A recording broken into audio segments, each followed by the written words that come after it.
Hello, everyone. Welcome to my presentation. The title of the presentation will be Impacts of Repurposing Renewable Energy Waste as Oriented Strand Board in Texas. And presenting, my name is Patricia Q.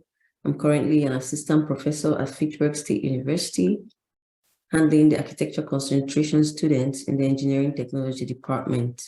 And my co-author is Ms. Precious Batubo in the Department of Geology at the University of Louisiana at Lafayette.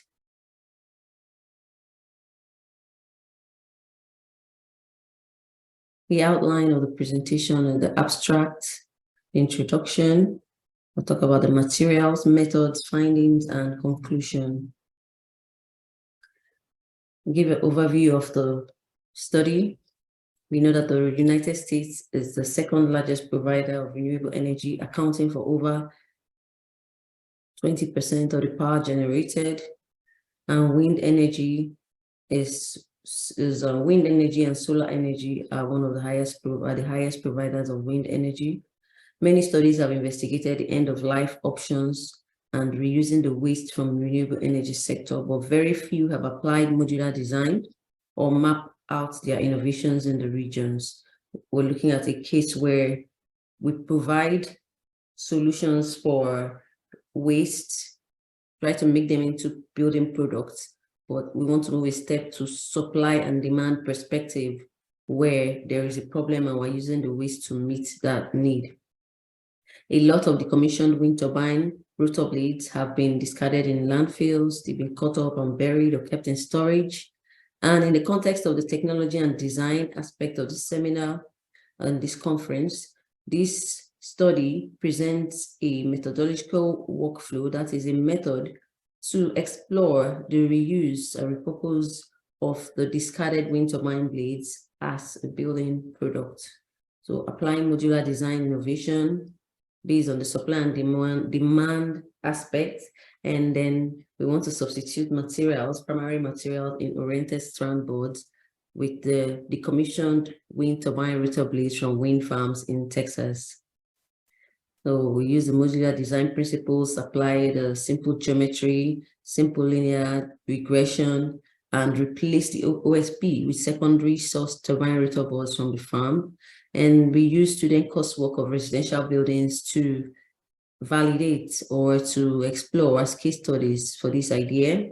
And in the findings, we report the avoided carbon emissions and compare it to the current emissions in the reports by the wind energy industry, and hope that this will aid in decision-making for modular repurposing of renewable energy waste and reduce the use of virgin materials when making primary materials and also impact climate change.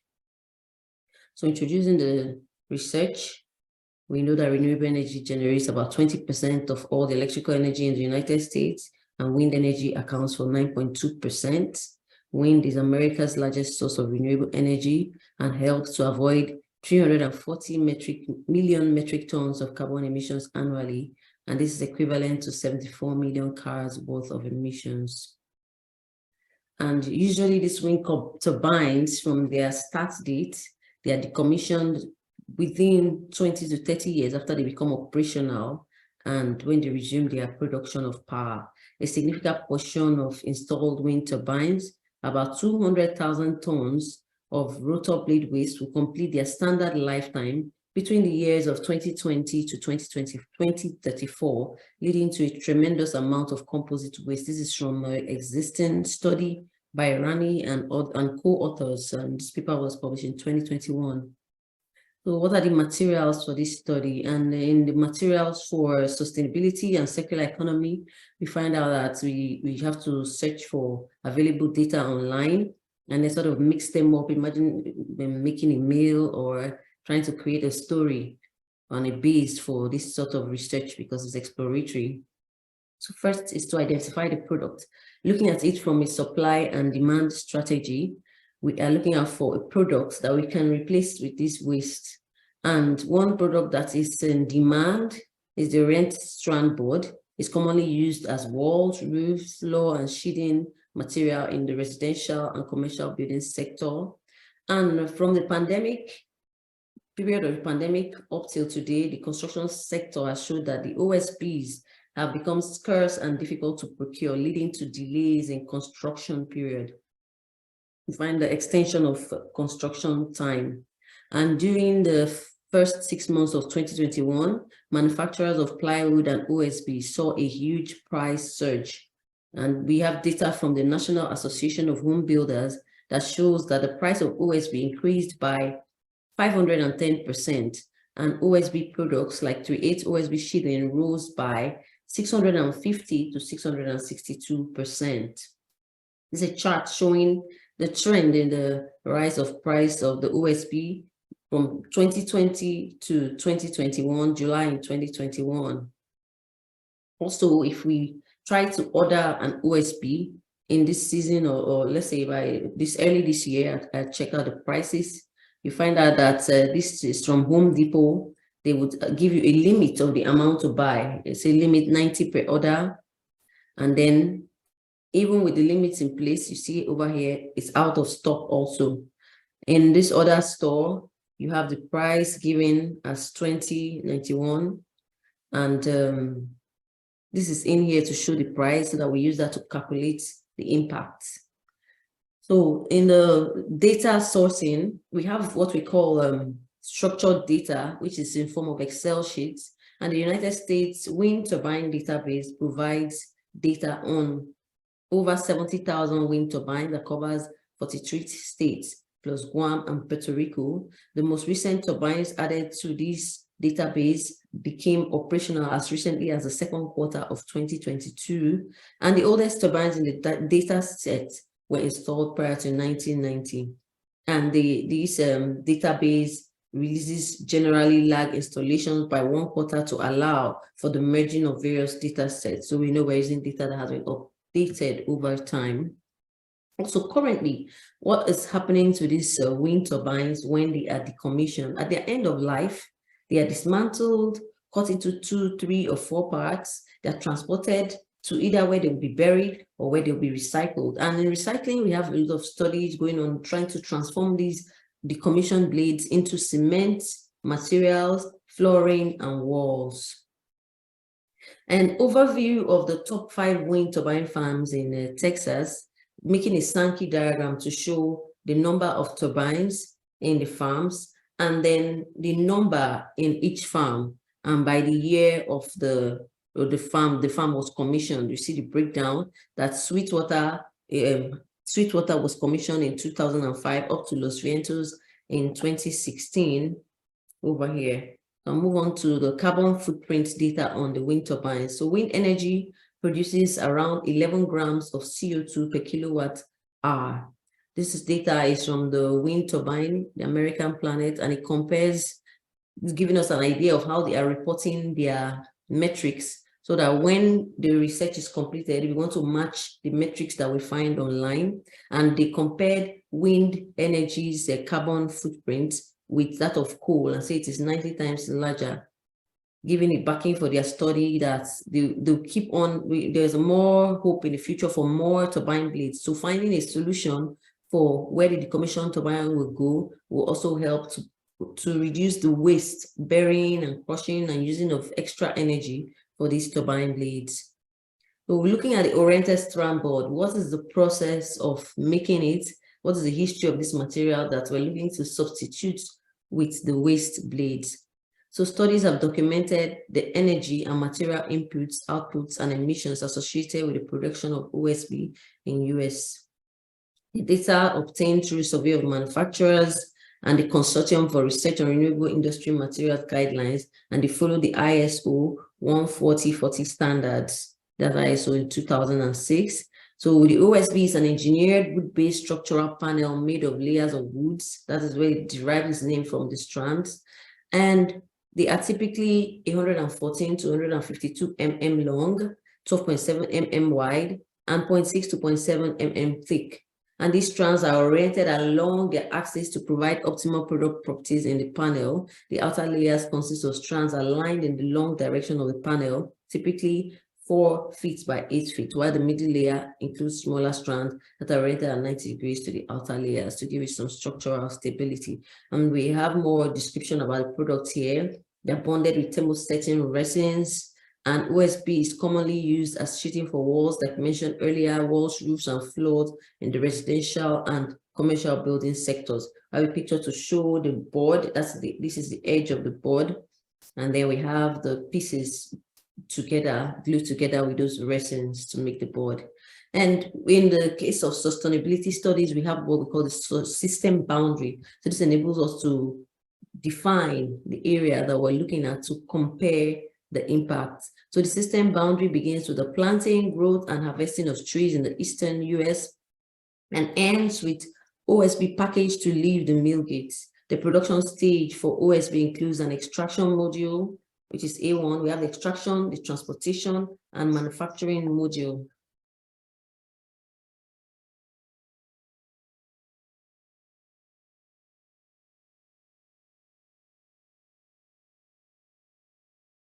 The extraction module includes forest regeneration and strand management and also harvesting. And we have the diagram for the process of the OSB extraction, the different stages of the resource extraction. We have the A1, A2 is transportation, and A3 is involved in the product manufacturing. So these 3 stages define the system boundary that we will use to compare when we replace the OSBs with the decommissioned wind turbine boards.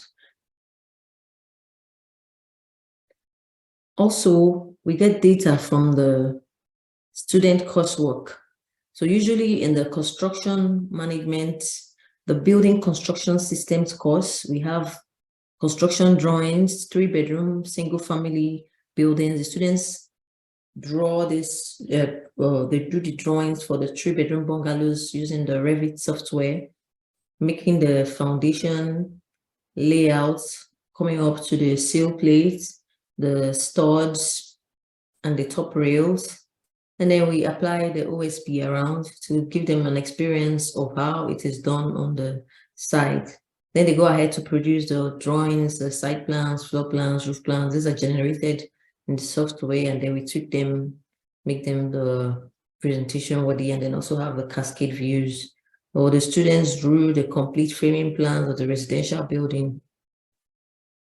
So this is an example of one of the floor plans in the source, and then we use that to make these drawings from scratch. And then we see the cascade view of the building where they go through the process of putting in the foundation, the floors, the studs, and then putting the OSB sheeting around it before the roofing. We also have the roof framing aspect too. So these are some examples of their work, and we generate the quantities and using the quantities tool and the wall schedule in Revit.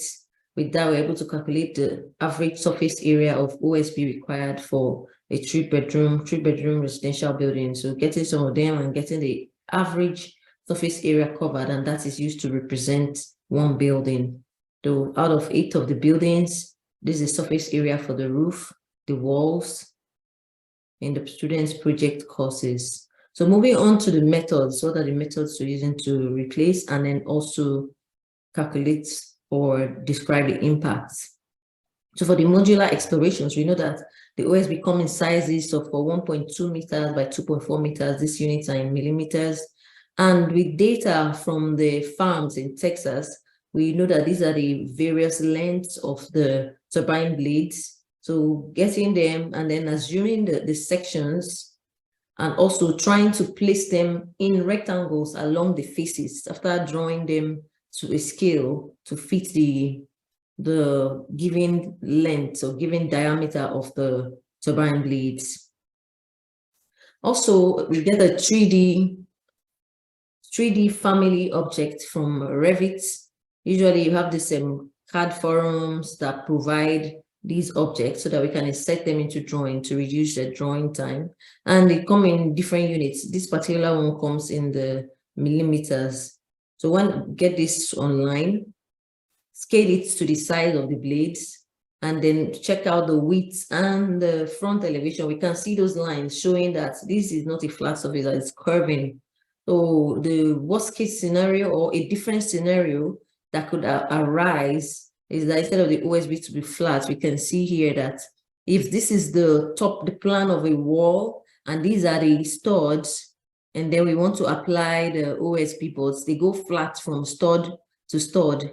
Now with this spacing, we can have the 1.2 or 1200 mm within the tree spacing. So this line here is showing that if it's curved, the assumption is that by 50 mm, it could curve out and before the flat surface. So looking at the front elevation, this box here is 1.2 by 2.4 meters. And then this part is straight without any variations to show that it can be flat. And then this area is curved because we're looking at the face and not the top. So the total top is about 430 when we look at the right elevation of that blade that we saw. In the object family, you have the front, the right side elevation, and the 3D view.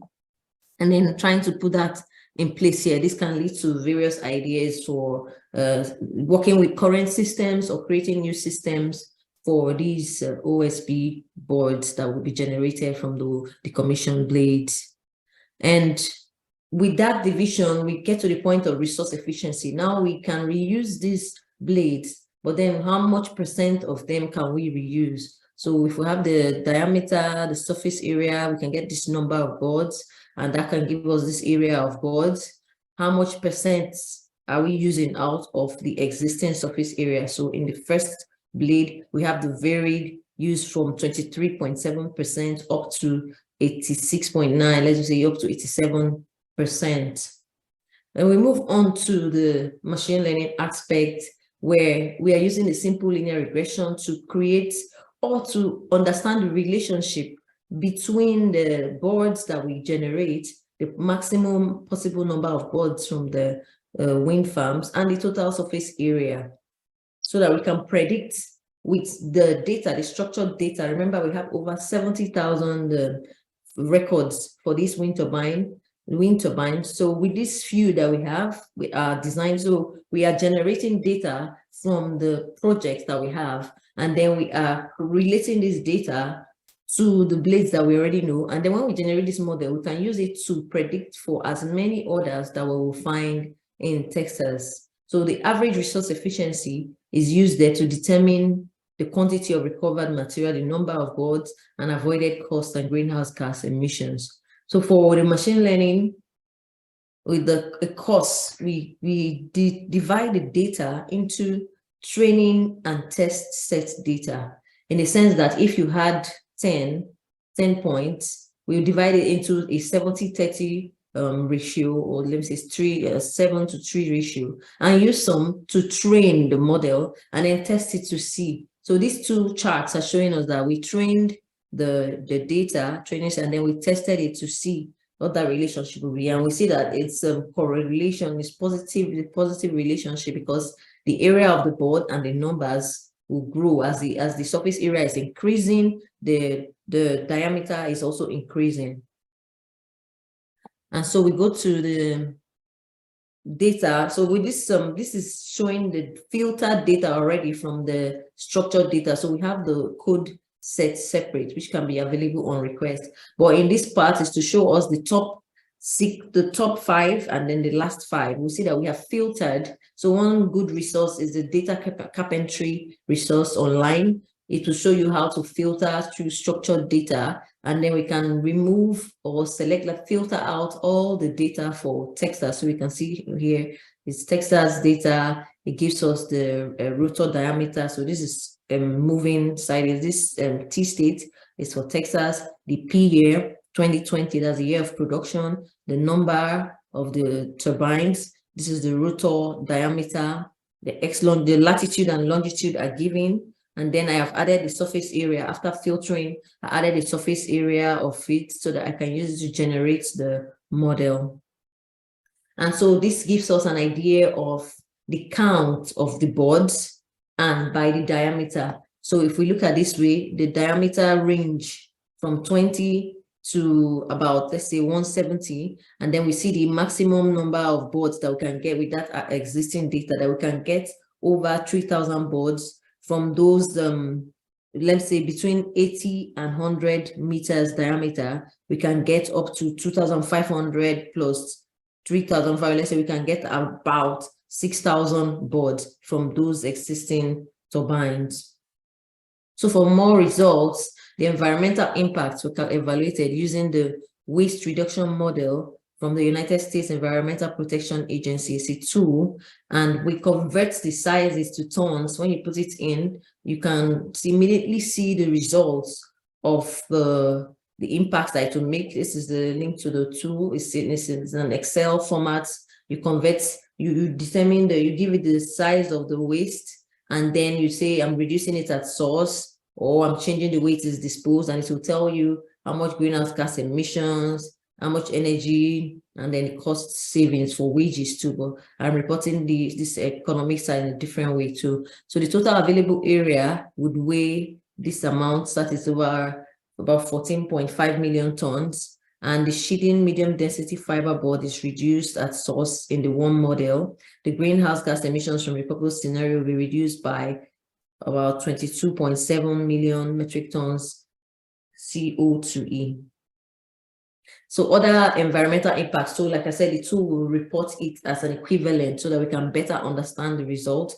So the equivalent is equivalent to removing annual emissions from about 4.8 million passenger vehicles. It's the same thing as also conserving over 2,500 million gallons of gasoline, conserving 945 million cylinders of propane used for home barbecues, amount to 1.3% annual emission from the U.S. transportation sector and 1.3 annual emissions from the U.S. electric sector. And then remember at the beginning, we talked about how the wind energy reports their data. So we compare this figure to the data from their 2021 American Clean Power reports, where the wind energy avoids 340 million metric tons of CO2 emissions annually. So when we get this figure around, this is about 7%. So increasing their avoided annual CO2 emissions, you can increase it by 7%. 162 over, let's giving about over 162 million BTU, equivalent to conserving 1.7 million household annual energy consumption. It can also be equivalent to 28 million barrels of oil, or 1,350 gallons of gasoline. We're dividing the 1 trillion meters squared. We divide the results by 981 meters squared, which is the area, the average area of one 3-bedroom residential building from the studies that we found. And we can see that that gives us in total approximately 1.9 million roof decks and wall coverage in 3-bedroom bungalows in Texas. For the economic impacts, we compare the current prices in Home Depot and then translate that with the area of the board. So the cost of one sheeting in Home Depot was $10.9. And then we apply this cost to the total surface area to result in boards giving a possible avoided cost of over $7 billion. So in conclusion, working with these tools, the computation tools, the computation, parametrics, and data analysis in practice webinar on September 2015, it encourages us to apply these computation, parametrics, and data analysis in the practice of architecture. And we can move from the stages of thinking about it to being users, then hackers, and then experts. I think for this level of this study, I'm still a user, and I hope to move up to the expert stage. So in the summary of this study, we have gotten this data from articles in the United States Wind Turbine Database from students' projects. And then in the materials and methods, we had the wind turbine with their blades. And then we applied the modular design principles, resource efficiency, and machine learning tools to get the findings which are reported in environmental impacts, carbon emissions with energy, the economic impacts are reported in avoided costs, and we're predicting the number of residential buildings that we could cover by the secondary material. So thank you for your time. I'll welcome questions and comments on my email address, which is presented to you. Thank you and have a nice rest of the day.